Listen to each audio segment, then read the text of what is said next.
ಹಿಮಾಲಯದ ಗರ್ಭದಲ್ಲಿ ಅಮೆರಿಕದ ಅಣ್ವಸ್ತ್ರ ಸಾಧನ. ಕರಗಿ ಹೋಗಲಿದೆಯಾ ಬೃಹತ್ ಹಿಮಗಿರಿಗಳು? ಈ ರಹಸ್ಯವನ್ನು ಮುಚ್ಚಿಟ್ಟಿದ್ದೇಕೆ ಕಾಂಗ್ರೆಸ್ ಸರ್ಕಾರ?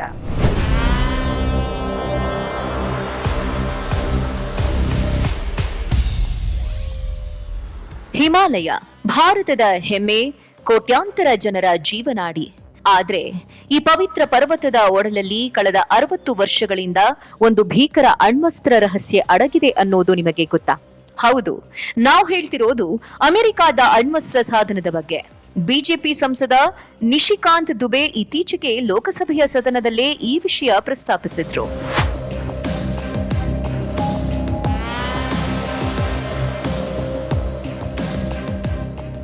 ಕತೆ ಶುರುವಾಗೋದು 1965ರಲ್ಲಿ. ಚೀನಾ ಅಣ್ವಸ್ತ್ರ ಪರೀಕ್ಷೆ ನಡೆಸಿ ಜಗತ್ತನ್ನೇ ಬೆಚ್ಚಿ ಬೀಳಿಸಿತ್ತು. ಆಗ ಅಮೆರಿಕದ ಗುಪ್ತಚರ ಸಂಸ್ಥೆ ಸಿಐಎ ಮತ್ತು ಭಾರತದ ಐಬಿ ಸೇರಿ ಒಂದು ರಹಸ್ಯ ಕಾರ್ಯಾಚರಣೆ ರೂಪಿಸಿದ್ವು. ಅದರ ಹೆಸರು ನಂದಾದೇವಿ ಮಿಷನ್. ಚೀನಾದ ಮೇಲೆ ನಿಗಾ ಇಡಲು ನಂದಾದೇವಿ ಶಿಖರದ ಮೇಲೆ ಅಣ್ವಸ್ತ್ರ ಚಾಲಿತ ಸೆನ್ಸರ್ ಅಳವಡಿಸುವುದು ಇವರ ಪ್ಲಾನ್ ಆಗಿತ್ತು. ಇದಕ್ಕಾಗಿ ಸುಮಾರು 5 ಕೆಜಿ ಪ್ಲುಟೋನಿಯಂ ಹೊಂದಿದ್ದ ಅಣ್ವಸ್ತ್ರ ಸಾಧನವನ್ನ ಹೊತ್ತು ಬೆಟ್ಟ ಏರಲಾಗಿತ್ತು. ಆದ್ರೆ ಅಂದು ಬೀಸಿದ ಭೀಕರ ಹಿಮಪಾತ ಈ ಕಾರ್ಯಾಚರಣೆಯನ್ನೇ ಬುಡಮೇಲು ಮಾಡಿತ್ತು. ಪ್ರಾಣ ಉಳಿಸಿಕೊಳ್ಳಲು ತಂಡವು ಆ ಅಣ್ವಸ್ತ್ರ ಸಾಧನವನ್ನ ಅಲ್ಲೇ ಬಿಟ್ಟು ಕೆಳಗೆ ಬಂದಿತು.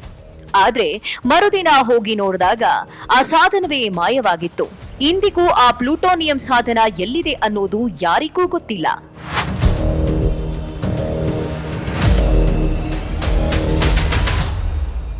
ಇಲ್ಲಿರೋ ಅಸಲಿ ಅಪಾಯವೇ ಬೇರೆ. ಈ ಸಾಧನದಲ್ಲಿರುವ ಪ್ಲೂಟೋನಿಯಂ 100 ವರ್ಷಗಳ ಕಾಲ ವಿಕಿರಣ ಸೂಸಬಲ್ಲದು. ಈಗ ಗ್ಲೋಬಲ್ ವಾರ್ಮಿಂಗ್ ನಿಂದ ಹಿಮ ಕರಗುತ್ತಿದ್ದರೆ ಈ ಅಣ್ವಸ್ತ್ರ ಸಾಧನವು ಗಂಗಾ ನದಿಯ ಮೂಲಕ್ಕೆ ಸೇರುವ ಅಪಾಯವಿದೆ. ಅಂದ್ರೆ ಕೋಟ್ಯಾಂತರ ಜನ ಕುಡಿಯುವ ನೀರು ವಿಷವಾಗುವ ಸಾಧ್ಯತೆ ಇದೆ. ಅಷ್ಟೇ ಅಲ್ಲ, ಹಿಮಾಲಯದ ತಪ್ಪಲಲ್ಲಿ ಆಗಾಗ ಸಂಭವಿಸುವ ಕ್ಲೌಡ್ ಬರ್ಸ್ಟಿಂಗೂ ಇದೇ ಕಾರಣನಾ ಅನ್ನೋ ಅನುಮಾನ ಉತ್ತರಾಖಂಡದ ಸ್ಥಳೀಯರಿಗೆ ಶುರುವಾಗಿದೆ. ಕ್ಲೌಡ್ ಬರ್ಸ್ಟಿಂಗ್ ನಿಂದಾಗಿ ಪದೇ ಪದೇ ಹಿಮಾಲಯದ ತಪ್ಪಲಲ್ಲಿ ಪ್ರವಾಹ ಸಂಭವಿಸ್ತಾ ಇದೆ. ಹೀಗೆ ಆದ್ರೆ ಹಿಮಾಲಯವೇ ಕರಗಿ ಹೋದ್ರೆ ಏನ್ ಗತಿ ಅನ್ನೋ ಭಯಾನಕ ಚಿಂತೆ ಸ್ಥಳೀಯರನ್ನ ಕಾಡ್ತಿದೆ.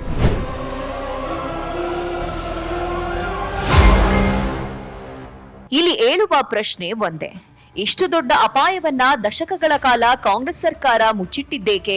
1970ರ ದಶಕದವರೆಗೂ ಈ ವಿಚಾರ ಜನಸಾಮಾನ್ಯರಿಗೆ ಗೊತ್ತೇ ಆಗ್ಲಿಲ್ಲ. ದೇಶದ ಜನರ ಜೀವದ ಜೊತೆ ಚೆಲ್ಲಾಟವಾಡಿದ ಈ ರಹಸ್ಯದ ಹೊಣೆ ಯಾರದ್ದು? ಹಿಮಾಲಯ ಕರಗಿದರೆ ಕೇವಲ ಪ್ರವಾಹ ಮಾತ್ರವಲ್ಲ, ಈ ಪರಮಾಣು ಕಂಟಕವೂ ನಮಗೆ ಎದುರಾಗಬಹುದು. ಅಂದು ಮಾಡಿದ ಆ ಒಂದು ತಪ್ಪು ಇಂದು ಇಡೀ ದೇಶಕ್ಕೆ ಕುತ್ತು ತರುವಂತಿದೆ. ಇದರ ಬಗ್ಗೆ ನಿಮ್ಮ ಅಭಿಪ್ರಾಯವೇನು? ಕಮೆಂಟ್ ಮಾಡಿ ತಿಳಿಸಿ. ನಮಸ್ಕಾರ.